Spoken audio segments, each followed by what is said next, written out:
Bueno, vamos a hacer un repaso rápido de los temas vistos hasta ahora para el segundo parcial. Lo importante de todos los temas que a tener en consideración es que nosotros tenemos, a partir, digamos, de la segunda parte del programa, todo el régimen societario. Entonces, cuando hablamos de régimen societario, ustedes van a la ley, la ley general de sociedades, y como ustedes saben, nosotros tenemos desde la definición de sociedad del artículo 1, donde nos dice que habrá sociedad si una o más personas en forma organizada, conforme a uno de los tipos previstos en esta ley, se obliga a realizar aportes para aplicarlos a la producción o intercambio de bienes o servicios, participando de los beneficios y soportando las pérdidas. Y de hecho ahí incorpora la sociedad unipersonal en la segunda parte, ¿no? La sociedad unipersonal solo se podrá constituir como una sociedad anónima.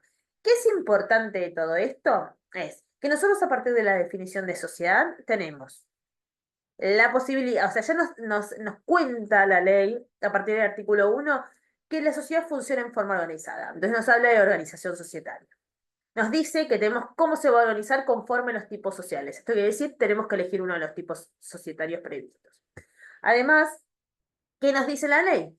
Nos dice que para qué van a hacer los aportes los socios. Esto quiere decir, hay una obligación del socio de realizar aportes. ¿Para qué? Para aplicarlo a la producción o un intercambio de bienes y servicios. Y con esto nosotros acá tenemos un parámetro de justamente la actividad empresarial, ¿no? De la función empresarial de la sociedad. Porque la idea justamente es que esta sociedad como persona jurídica sea titular de una empresa, ¿no?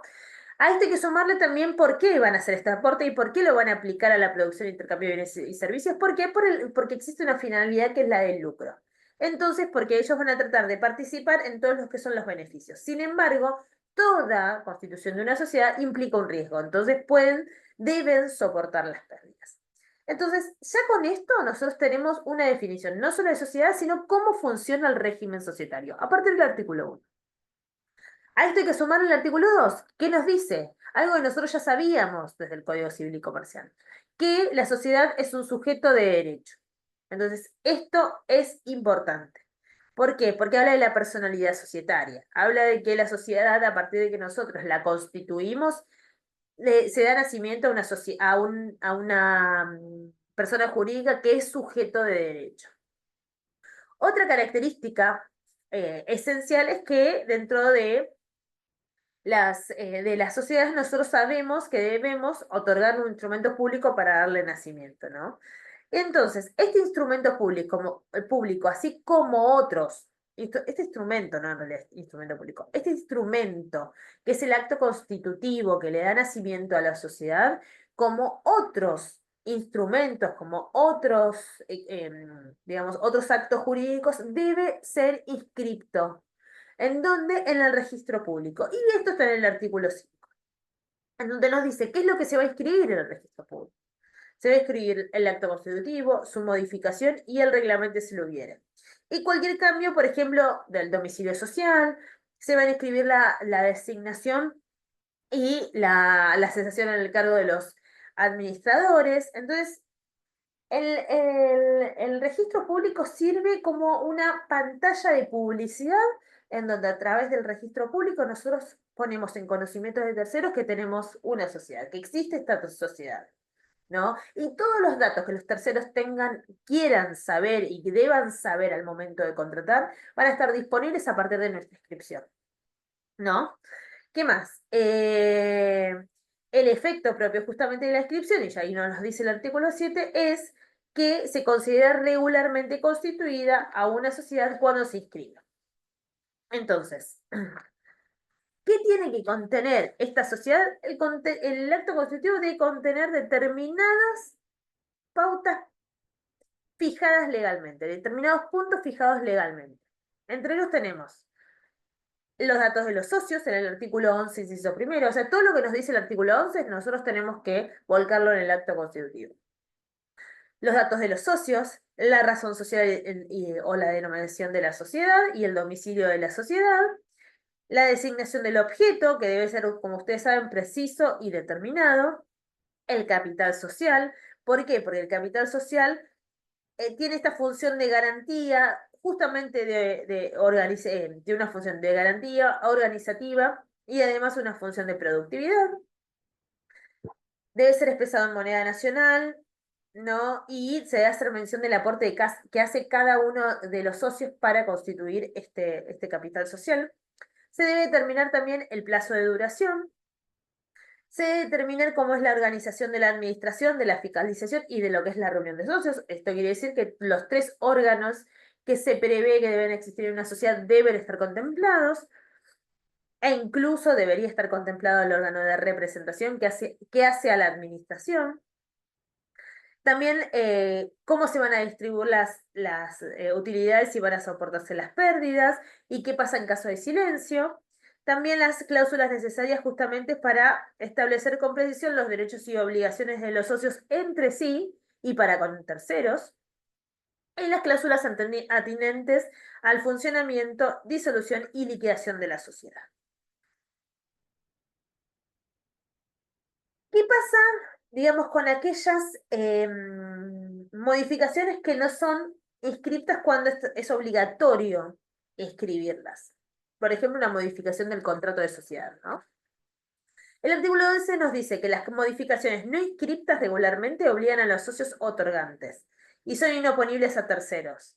No obstante, estos pueden alegarlas contra la sociedad y los socios, salvo en las sociedades por acciones, porque después lo vamos a ver, pero hay otro tipo de responsabilidad, en las sociedades por acciones y en las sociedades de responsabilidad limitada. A esto hay que sumarle que nosotros tenemos que fijar todas las pautas en el contrato constitutivo a partir del artículo 11, pero también tenemos que tener en cuenta las previsiones o las estipulaciones nulas previstas en el artículo 13. ¿Por qué? Porque desnaturalizan el contrato de sociedad.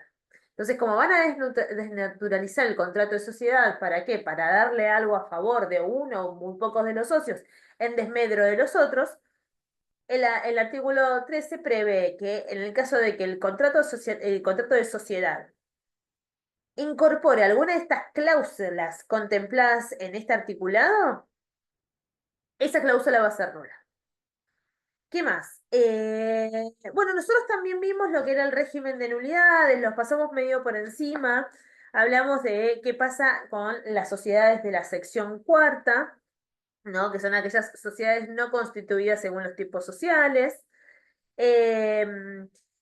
¿Cómo es el régimen de responsabilidad aplicable? Es oponible a los terceros solo si se prueba que conocieron justamente la omisión de los requisitos esenciales o que se incumple con las formalidades exigidas por ley.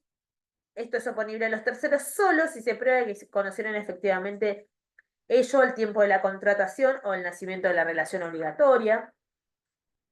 Después, ¿qué más? ¿Qué pasa con la responsabilidad de los socios en estos tipos de sociedades, de las sociedades de la sección cuarta, que son simplemente, digamos, obligados, simplemente mancomunados o por partes iguales? O sea, salvo que la solidaridad con la sociedad resulte, qué sé yo, de una estipulación expresa, de una estipulación del contrato de sociedad o de las reglas comunes que manifestaron adoptar y demás. Eso está previsto en el artículo 24. ¿Cómo se subsanan este tipo de sociedades? Eso está previsto en el artículo 25. Léanlo, es importante. Y después, ¿qué pasa con los socios?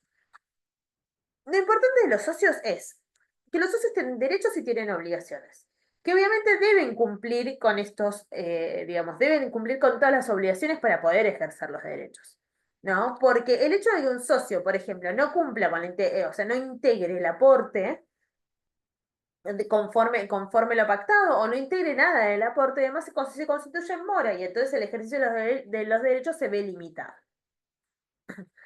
¿Qué más? Vamos a hablar también algo importante que nosotros hablamos fue el tema de los aportes, ¿no? Cuando hablamos del aporte dijimos que los derechos y las obligaciones de los socios empiezan desde la fecha fijada en el contrato de sociedad y a partir de esto tenemos que los socios se encuentran obligados a realizar los aportes. El artículo 37 prevé, como les dije antes, prevé la mora del socio por la falta de integración de los aportes.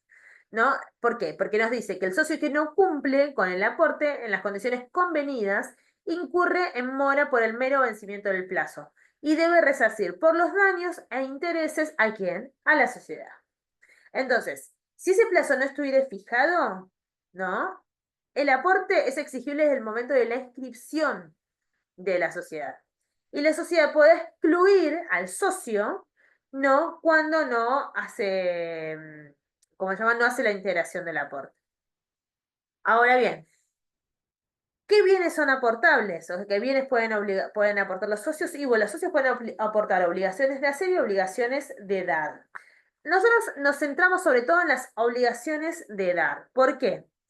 Porque es necesario establecer de que dependiendo de lo que se da a la sociedad, qué tipo de aporte estamos dando, va a ser, digamos, la vara con la que se mide el tema de la integración del aporte. Por ejemplo, si nosotros estamos haciendo aportes en especie, ustedes saben que la integración debe ser total al momento de la suscripción. Existe una diferencia en relación a ¿cómo se llama? Existe una diferencia en cuanto a los aportes en dinero que pueden ser integrados, digamos, de manera parcial. Entonces, nosotros podemos quedar, digamos, integrar hasta un 25% y el 75% restante después, sea dependiendo del plazo que es fijado en el contrato, ¿no? En caso de que sea menor a los 2 años. Esto ya lo habíamos visto en su momento. ¿Qué más qué tipo de aportes pueden realizar los socios? Además, pueden aportar derechos, pueden aportar créditos, títulos cotizables, bienes grabados, fondos de comercio. Pueden hacer distintas clases de aportes. Y está previsto esto a partir justamente del artículo 39 en adelante. Ahora bien, cuando nosotros hablamos de aportes en especies, también debemos considerar que esos aportes en especies deben ser valuados, no deben ser estimados económicamente, ¿no? En la forma prevenida o en el contrato, o conforme los precios de plaza, o por digamos, por la consideración ¿no? Que hacen algunos peritos, uno más peritos al momento de que el juez los designe justamente para poder lograr la inscripción. ¿Qué más necesitamos respecto de esto? Bueno, y ahora sí, vamos al régimen de administración general. Ustedes después vean el caso particular del directorio para las sociedades anónimas, vean qué pasa también en particular en la SRL. Estos son puntos muy importantes para el parcial. Pero lo que a mí me interesa es que ustedes tengan en cuenta que a partir del artículo 58, nosotros vamos a hablar de un régimen de representación y con el artículo 59 vamos a hablar de la diligencia que debe tener ese administrador. Entonces, dijimos que el artículo 58 habla de la representación, pero representación en el sentido de que un administrador o un representante va a obligar a la sociedad por todos los actos que no sean notoriamente extraños al objeto. Y a partir de acá, tomen en cuenta la teoría ultra vires que hemos desarrollado en clase, ¿no? Ahora bien, en cuanto hablamos de la diligencia del administrador, es importante que tengan en cuenta la pauta valorativa de la conducta del administrador, es la que surge del artículo 59, ¿no? En donde nos dicen que los representantes y administradores de la sociedad deben obrar con lealtad y con la diligencia al buen hombre de negocio. En caso de que faltaren a sus obligaciones, van a responder como de manera ilimitada y solidaria por los actos, en realidad, de manera limitada y solidaria por los daños y perjuicios que ocasionaren por su acción u omisión. En materia de inscripción, toda cesación o toda designación debe ser inscripta y publicada en el registro público. Documentación. Nosotros ya habíamos visto qué pasaba con la documentación en el Código Civil y Comercial de la Nación y la registración. A partir del artículo 61 de la Ley General de Sociedades, se prevé, digamos, cuáles son los medios para llevar adelante la registración y la contabilidad societaria. Entonces, hay concordancias con artículos como por ejemplo el 323, cuando hablamos que podrá prescindirse del cumplimiento de las formalidades impuestas en el artículo 53 del Código de Comercio. El Código de Comercio ya no se encuentra vigente el artículo 323 del Código Civil y Comercial de la Nación.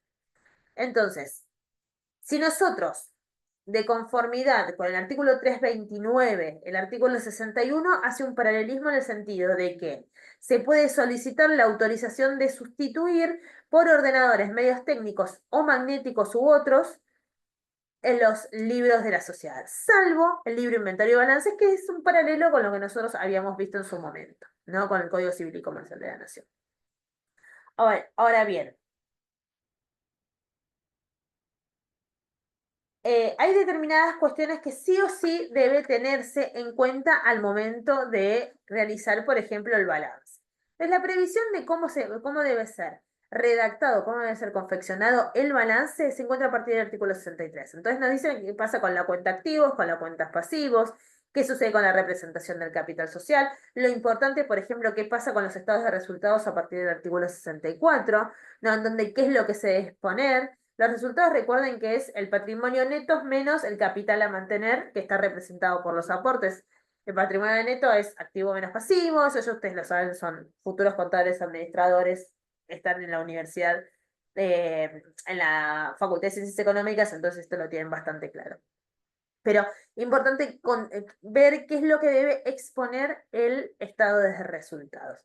Y después hay que hacer mención a las notas complementarias, ¿no? ¿Cuáles son esas notas que deben labrarse? ¿Y quién está a cargo de labrar esas notas? ¿Quién está a cargo de hacerlas?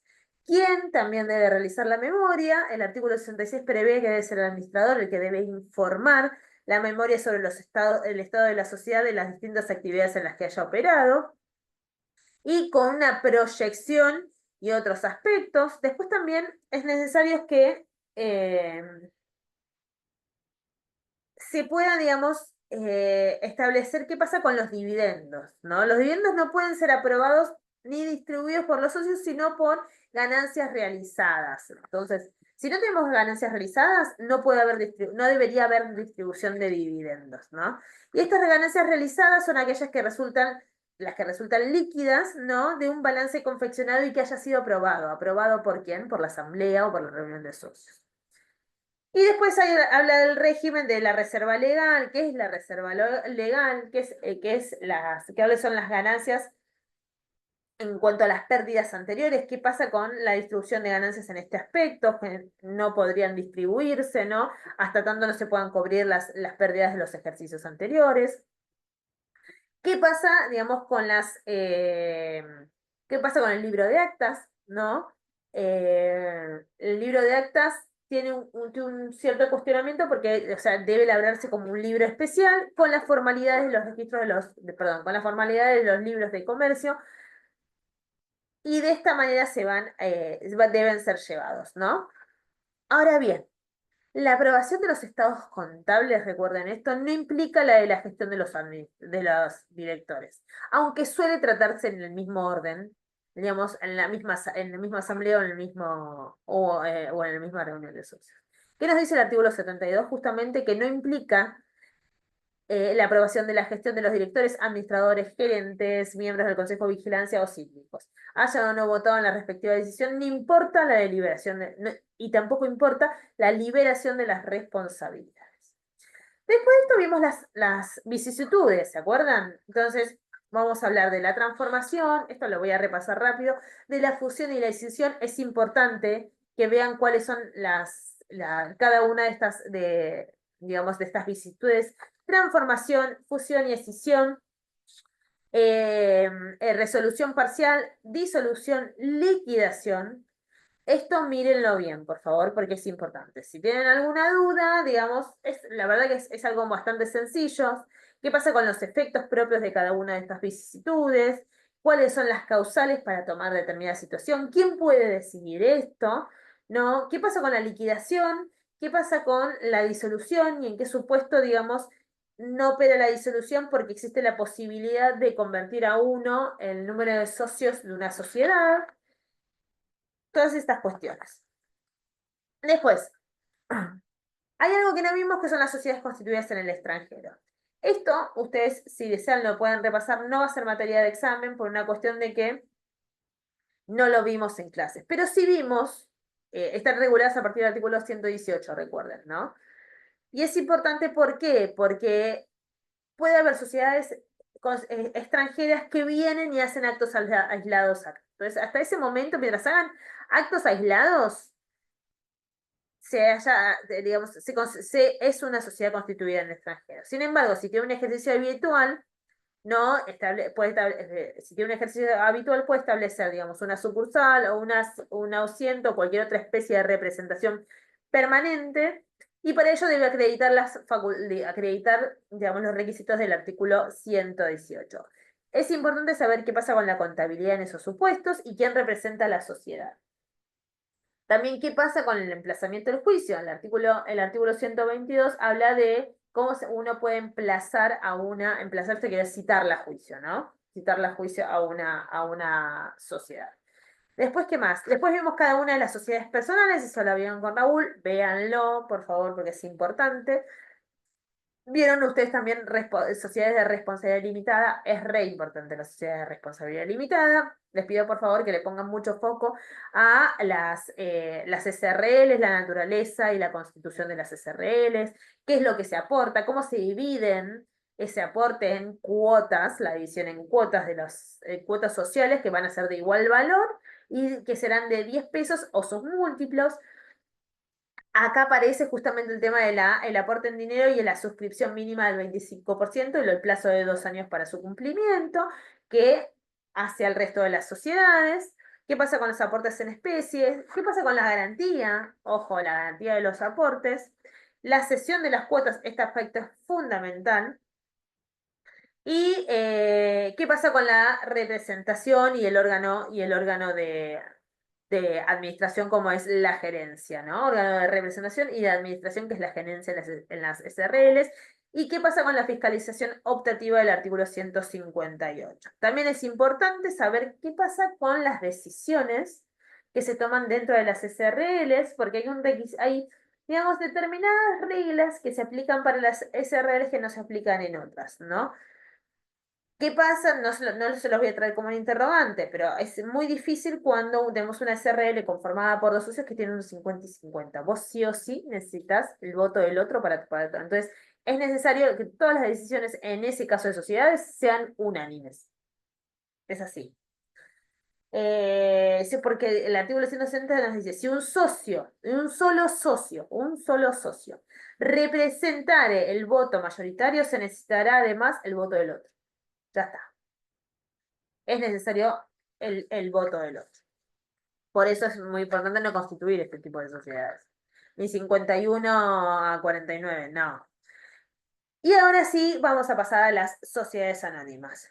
Acá vimos la naturaleza y constitución de las sociedades anónimas, cómo se aporta el capital, cómo se representa el capital. También hablamos de la constitución, hablamos de la constitución por acto único, ¿no? O por suscripción pública, hablamos de todo el procedimiento del programa justamente de la suscripción pública y cuál es su finalidad. Hablamos del supuesto de las asambleas, hablamos de qué pasa, perdón, antes de la asamblea hablamos de la suscripción del capital y cuál es el capital mínimo del artículo 186. Recuerden que hoy este monto varió, así que googleen bien, es 31 millones si no me equivoco. Eso se fija a través de un decreto presidencial.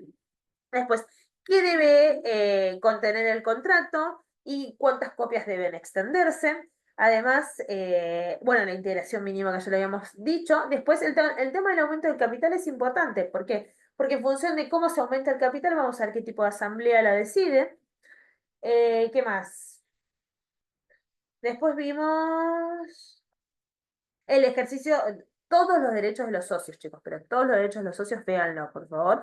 El derecho de suscripción preferente, el de este derecho de preferencia, el derecho de voto, el derecho de ser representado, el derecho de percibir sus dividendos, el derecho de información, en particular del artículo 55, el derecho de receso del artículo 245. Bueno, todo eso va.